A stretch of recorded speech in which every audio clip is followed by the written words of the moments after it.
Welcome to Boardman Outlook. I'm Larry Moliterno with Boardman Township Trustees Brad Calhoun and Tom Costello. And as you can see, today we have a special guest joining us, Chief Jack Nichols of our Boardman Police Department. Jack, welcome. And thanks, Mr. Moliterno. This is, I think, our opportunity to talk about. We finally have hired the 10 police officers that we promised with the last levy. Actually, I think it amounted to 11, didn't it? Because we had one retiree. Yeah, we passed that levy in August of 2011, and one of the promises made was we'd hire 10 additional officers, and we had a retirement in there. And of course, our commitment is to replace all retirements through this levy commitment, and we did that as well. So we got 11 of them. Jack, how are they working out? It's amazing. We've hired a group of 11 new people, and one is just better than the other. I think what happened is we've kind of developed a process that we've used in hiring in conjunction with the board, and we do a series of interviews with the candidates that you've all participated in, and it just seems to work out really well. So I'm very happy with the quality of officers that we've been able to obtain. I've been really pleased at how many people good candidates are coming out saying they want to be a part of this Boardman Police Department because of the reputation that we've developed here. That seems to be a common thread that we get during the interview process. You know, one of the questions we ask is, why do you want to be a Boardman police officer? And they almost universally speak to the reputation, not only the police department, but the township. They like the way we do business as a team. Well, and we take part in a lot of a task force, and there's a lot of different opportunities. So if they really want to do more than, I guess, speed control in some of the communities, and they want to have an opportunity to have dogs and or be part of a task force, I think Boardman Police has a lot to offer. I think as an organization, we have been very supportive of the task forces. We have officers assigned to the Drug Enforcement Administration task force. We have officers with the FBI task force, and we have officers with the U.S. Marshals. And that's really like a force multiplier for us, because I don't look at it like we're sending officers to work there. What happens is, because of our affiliation with those task forces, the manpower that's present in those task forces comes back in tenfold to the police department and to the township. Well, I remember last year we had an incident where you called in and you were able to have no overtime, but you had like 10 extra guys from neighboring communities that came in on the task force and supported our efforts. Exactly right. That's the kind of thing that kind of flies below the radar, but it's possible because of our affiliation with the task forces. Yeah, a lot of our guys seem to be so thrilled just to be a part of what's going on, and I know recently we all took part in a ride-along and spent a Friday night in cruisers with some of our young guys, and Jack, it was a very humbling experience to go out there and see the work that these folks do. Yeah, we're very busy. I mean, I don't know, when I first started in 1978, it seemed like the work day would pass. I think when I got hired, I was the 34th officer on the department. And the workday would pass, and you might handle anywhere between 5 and 10 calls. And now the call volume is up. Our officers seem to go from call to call to call and process some pretty serious incidents almost on a daily basis. Well, one of the things, I know you've mentioned the word hunting, and when I was going with my officer, he's running license plates. And because he had that time, he wasn't at a call, spending an hour, with someone. He was hunting, and he found the license plate, and it ended up being a warrant, and we had to make the arrest and transfer him to Austintown. But if he had no time to do that, this person would have continued to move freely around Boardman, and we were able to capture him. Well, and early on, when this board was elected, and we had conversations about how a police department should interact with the community, you fellows quickly came to understand that if a police department is in a position where all it can do is respond to calls for service, that pretty much gives the thugs free hand to run the community and commit their crimes. But if you structure the police department so that the officers have the time in between calls to go out and try to find crimes in progress, try to find the suspect that's driving a stolen car, the guy that's transporting drugs, the guy that's driving on his way to commit a robbery, he has a gun in the car. If the officers have the time and the ability to try to find those things, that's what suppresses crime. That's what keeps a community nice. But when your numbers are so low, when the numbers of officers on the street are so low that all those officers can do is respond to calls for service, that's when you lose control of the community. And early on as a team, we recognized that, and we put this plan together, and it really does seem to be working. I'm very, very pleased with the day-to-day operations in the police department. Well, and I think that's sort of, I think has been our strategy as a board, is that, Chief, you're the expert in police work, and our job is to provide as much support as we can for you to do your job. And I think you came to us with what your strategy was going to be moving forward, and I think it's worked very well. And the thing that I think I was impressed with in driving out with the officers, and we've all done it a few times, is that they have such keen eyes. I'm walking around and I'm looking at the neighborhood and I'm looking at different things, and they're saying, well, did you notice that? Did you notice that? Look for that. That looks out of place. I mean, they're constantly looking. They're constantly running license plates. I mean, it really is very impressive if anyone has had the chance. And I think we want to give some people opportunities to see what's going on every day with the police department. Yeah, we get a significant amount of people that come in and ask to do ride-alongs. And although it's not possible to say yes to everyone, periodically we do grant those ride-alongs, and most of the time people have that reaction. They come away from it and just don't realize, or they had not realized how active our officers are. Well, one of the things I appreciated when I was in the ride-along, actually I've done a couple of them, and what I've noticed is that they go into neighborhoods and they interact with the kids, neighbors, people walking. I had one officer flick on the lights, and the eyes of there was two kids on a bike, their eyes just lit up, and I think that interaction, that positive interaction, knowing that they can wave back at the police officer, and knowing that if they are going slowly through the neighborhood, they could wave them down and say, hey, I got a concern. And that's what I like. And we talk about all our new officers, and I know as a board we've talked, the reason these new officers are doing what they're doing is the veteran force that we have. I mean, they get trained by them. I mean, it's a 12-week training program depending on your experience, and our veterans have really prepared this new group of officers. Through the years, we've had some very impressive officers at the police department. Well, and the professionalism shown by all of them, and it was interesting to see the interaction when they were on a call, the way they truly work as a team.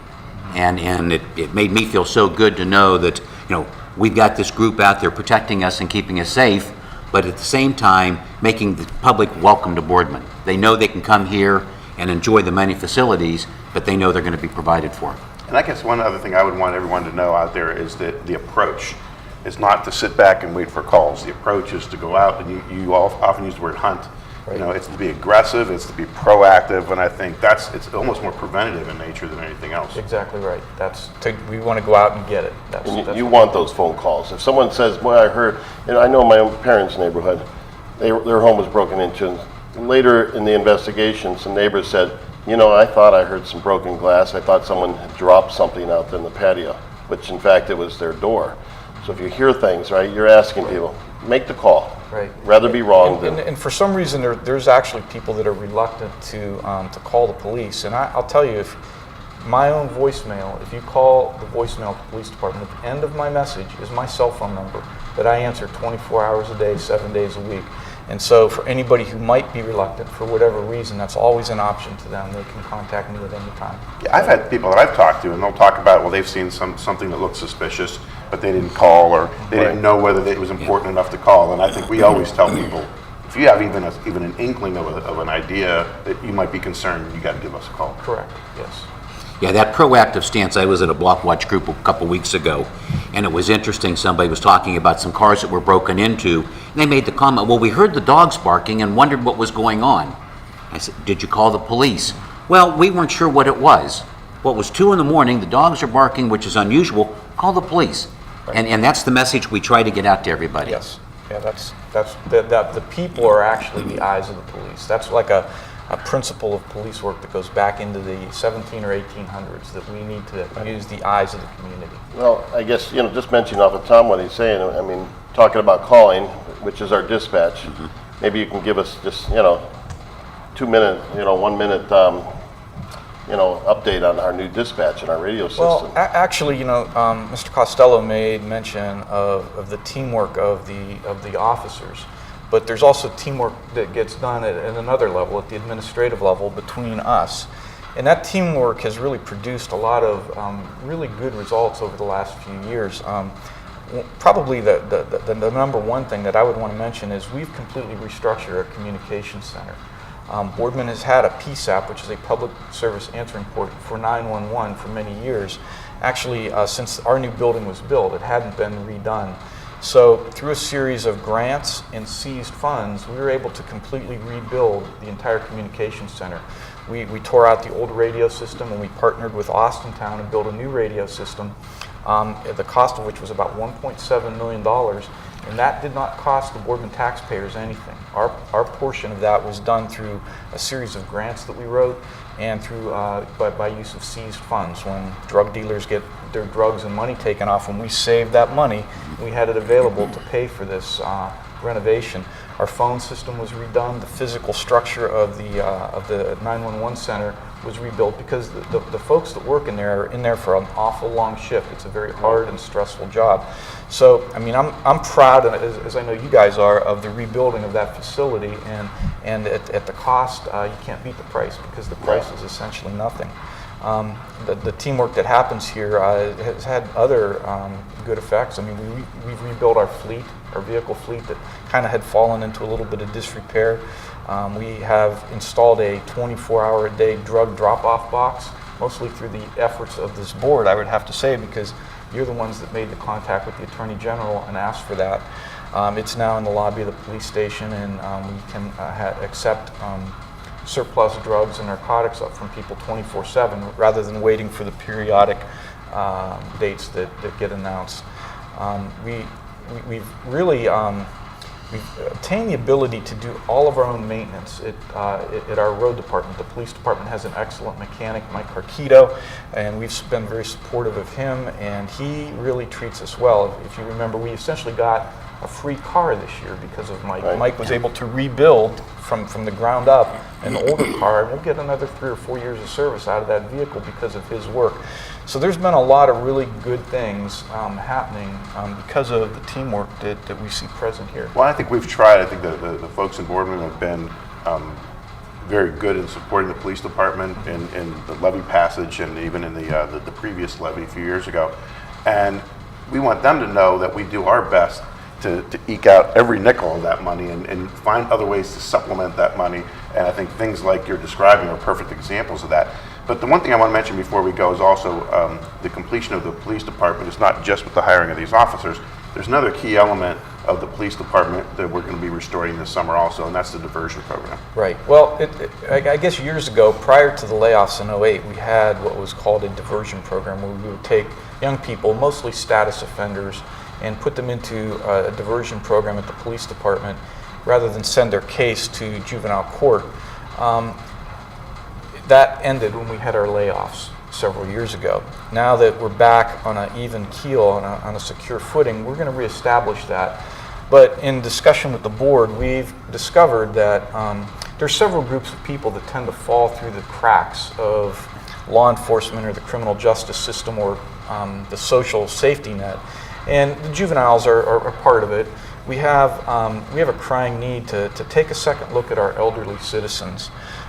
We have to find a way to service the families of addicted people and addicted people themselves. They tend to fall through the cracks. The families do. So we're going to rehire those positions that were laid off, and we're going to try to find a way to help the people that traditionally fall through the cracks in the law enforcement profession. And that would be the juveniles, the elderly, the addicted, and the families of the addicted. And if we can support those populations, then that frees up the rest of the police department to do other police work. That's correct, yes. And so we're going to be doing those hirings here in the very near future. And hopefully within a few months we'll be back in the diversion business, trying to do a little bit better job of taking care of our elderly and hopefully servicing the addicted and the families of the addicted a little bit better. So we think, Tom, I think we're finally, we're back on track to where we want to be with this police department. It's really very pleasing to see where we've come back to. A few years ago, we were struggling. The public stepped up and supported our levy. And with Jack's leadership and our support, we're back. We're getting our luster back. We're getting our shine back. And just need to be a part of the team. Yeah, well, I'm so excited about some of these programs that are back up. I mean, this diversion program it was a great thing at one point. As a teacher in the school system, I saw how it used to work in the past, and I'm glad it's going to come back because it's a small element of kids that are going to, see the error in their ways, and perhaps instead of putting them in the court system, we can stop this and stop the behaviors. But then, and of course, the elderly and the victims of crimes and stuff, you're going to, you have a support system to help them through the court system. Right. And it's going to be a great thing, really, for a lot of these people. Well, and we talk about this a lot of times. I mean, we have one perspective as trustees, but I think we also talk a lot about the fact that we live in this community. Our families are in this community, and I think that's why I think we're even more so proud of the work that our police department does here in Boardman under Jack's leadership. So, Jack, thank you very much for taking a few minutes and updating us on what's going on in the police department, and we'll look forward to talking to you next time on the next Boardman Outlook.